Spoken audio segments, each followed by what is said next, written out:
പ്രിയമുള്ളവരെ, ബൈബിൾ വചനങ്ങൾ പഠിക്കാൻ ആഗ്രഹിക്കുന്ന ഏവരെയും ഈ ക്ലാസ്സിലേക്ക് സ്വാഗതം ചെയ്യുന്നു. ഇതുവരെ നമ്മൾ 12 വചനങ്ങൾ പഠിച്ചു കഴിഞ്ഞു. കഴിഞ്ഞ ദിവസത്തെ ക്ലാസ്സിൽ 12 വചനങ്ങൾ നമ്മൾ റിപ്പീറ്റ് ചെയ്തിരുന്നു. ഇന്നലെ അതെല്ലാവരും പഠിച്ചു എന്ന് വിശ്വസിക്കുന്നു. പഠിച്ച വചനങ്ങൾ ഓരോ സാഹചര്യങ്ങളിൽ നമ്മൾ പ്രയോഗിക്കണം. കുട്ടികളെല്ലാവരും എല്ലാ ദിവസവും പഠിക്കാൻ തുടങ്ങുന്നതിന് മുമ്പ് യോഹന്നാൻ 14:26 എൻ്റെ നാമത്തിൽ പിതാവ് അയക്കുന്ന സഹായകനായ പരിശുദ്ധാത്മാവ് എല്ലാ കാര്യങ്ങളും നിങ്ങളെ പഠിപ്പിക്കുകയും ഞാൻ നിങ്ങളോട് പറഞ്ഞിട്ടുള്ളതെല്ലാം നിങ്ങളെ അനുസ്മരിപ്പിക്കുകയും ചെയ്യും. ഈ വചനം 10 പ്രാവശ്യം പറയുക, എന്നിട്ട് നിങ്ങൾ പഠിക്കുക. പഠന മേഖലയിൽ വലിയ അത്ഭുതം കാണാൻ പറ്റും. നമ്മൾ പറയുന്ന വചനം കണ്ണും പൂട്ടി വിശ്വസിക്കുകയും നാവുകൊണ്ട് ഏറ്റുപറയുകയും ചെയ്യുമ്പോഴാണ് വചനം പ്രവർത്തിക്കുന്നത്. യെശയ്യാ 55:11 പറയുന്നു, എൻ്റെ അധരങ്ങളിൽ നിന്ന് പുറപ്പെടുന്ന വാക്കും അങ്ങനെ തന്നെ. ഫലരഹിതമായി അത് തിരിച്ചു വരില്ല.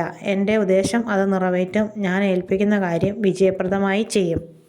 നാം നാവുകൊണ്ട് വചനം ഏറ്റു പറഞ്ഞിട്ടുണ്ടെങ്കിൽ, അത് നടക്കുമെന്ന് വിശ്വസിച്ചിട്ടുണ്ടെങ്കിൽ അത് നടക്കുക തന്നെ ചെയ്യും. ഇന്ന് നമ്മൾ പഠിക്കാൻ പോകുന്ന വചനം യോഹന്നാൻ 14:14. എൻ്റെ നാമത്തിൽ നിങ്ങൾ എന്നോട് എന്തെങ്കിലും ചോദിച്ചാൽ ഞാനത് ചെയ്തു തരും. കണ്ടോ, ഇതൊക്കെ യേശുവിൻ്റെ വാഗ്ദാനങ്ങളാണ്. എത്ര മനോഹരമായ വചനമാണ് അല്ലേ? നമുക്കിത് 3 പ്രാവശ്യം ഏറ്റു പറയാം. യോഹന്നാൻ 14:14. എൻ്റെ നാമത്തിൽ നിങ്ങൾ എന്നോട് എന്തെങ്കിലും ചോദിച്ചാൽ ഞാനത് ചെയ്തു തരും.